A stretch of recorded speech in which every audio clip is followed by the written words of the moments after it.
Les Pono en quête de rachat. On parle de rachat dans cette fin de saison, pourtant déjà très réussi parce que le Puy Foot 43 s'est pris au jeu. Le Puy Foot se verrait bien finir sur le podium et aller chercher une place de barragiste, s'inviter dans la course à la montée en Ligue 2.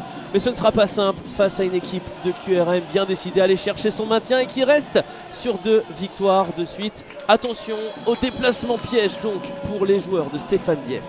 La composition de Queville, Rouen, Métropole, on reste sur une défense à 4. À noter l'absence évidemment de l'essentiel ces dernières semaines. On parle évidemment d'Ismaël Bouneb, remplacé poste pour poste par Nathanaël Bouéco en poste de meneur. Et sinon, eh bien, ce sont les joueurs en forme qu'on aligne du côté de Fabien Valéry. On fait avec les forces en présence et on comptera évidemment à nouveau sur le supersonique et très précieux Ryan Mandanguet qui a encore fait des dégâts la semaine dernière. On va désormais se tourner vers la composition du Puy Foot 43 avec sa défense à 3 classique. On n'y a pas touché Swalia, Mohamed Zogba. Par contre, on a opéré 2 changements finalement par rapport à la semaine dernière. Rentrée en jeu d'Ismaïl Boulekcha sur le côté droit qui va jouer dans un rôle de piston et rentrée devant de Clément Rodriguez, le deuxième meilleur buteur de cette équipe qui va former un duo d'attaque et bien avec tout simplement Marvin Adelaide qui est le meilleur buteur des Pono.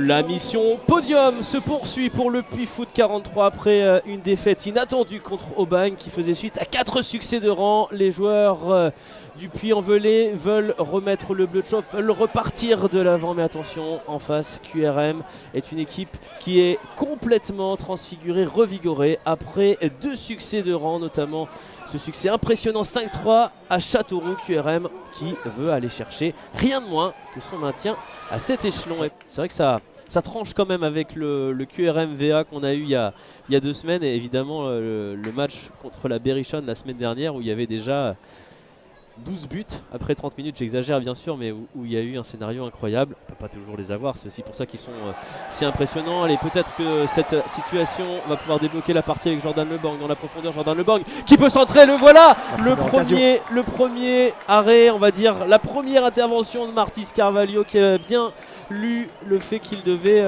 bien sortir, se jeter sur ce ballon. Il l'a fait fort à propos. Et ça enclenche à un moment donné quand la porte est ouverte. Ismaël Boulekcha sur Clément Rodriguez.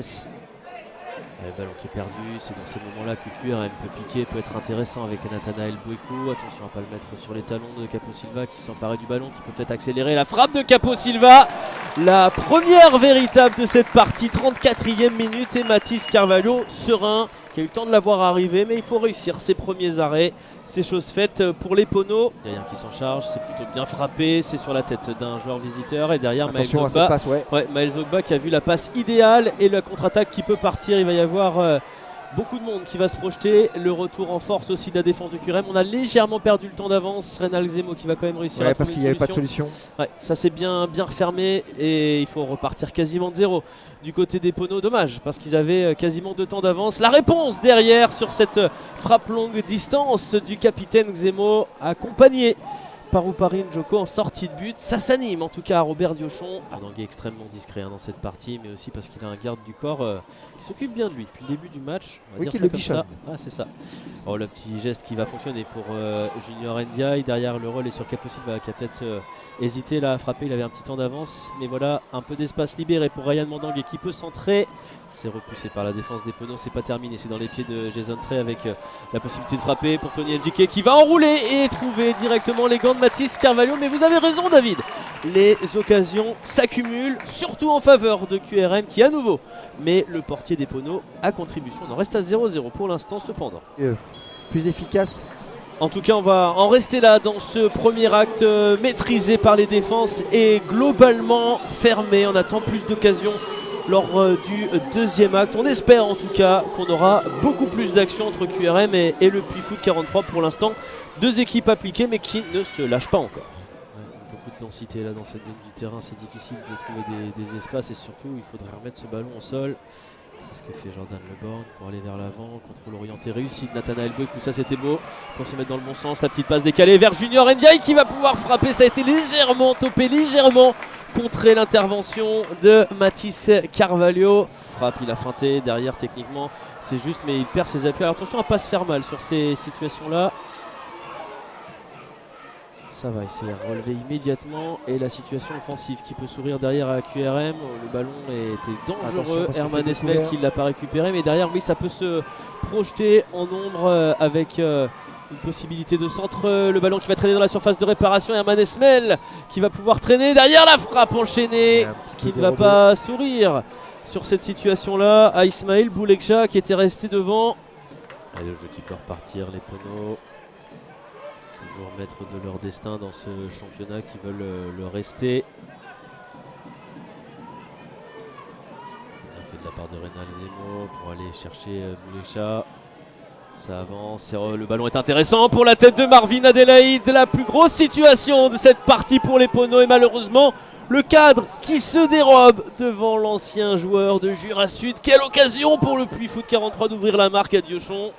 Avec une nouvelle situation après cette faute de Jason Trey d'amener le danger devant la cage d'Ouparine Joko. Cette fois la défense de QRM qui gagne son duel. Bien solide, il s'est pas laissé surprendre sur le coup de pied arrêté. Antoine Gauthier qui est pas en position de hors-jeu, qui s'emmène bien le ballon. Antoine Gauthier qui va encore manquer le cadre. Encore une énorme situation. Je trouve qu'il défend. C'est bien fait de la part de Capo Silva. Limite, il faut presque aller jouer le centre là sur ce coup-là. Je sais pas ce que vous en pensez. Il aurait dû jouer, faire peut-être feinte de talonnade et enchaîner sur une prise de balle vers l'avant. Le ballon n'est pas sorti, il est sur la ligne et Capo Silva qui va le garder dans l'air de jeu avec Jordan Leborg. Derrière, super passe de Jordan Leborg. La frappe de Bonota Traoré, c'était quasiment au fond des filets pour le transfuge de l'hiver qui était à deux doigts de marquer son premier but avec QRM.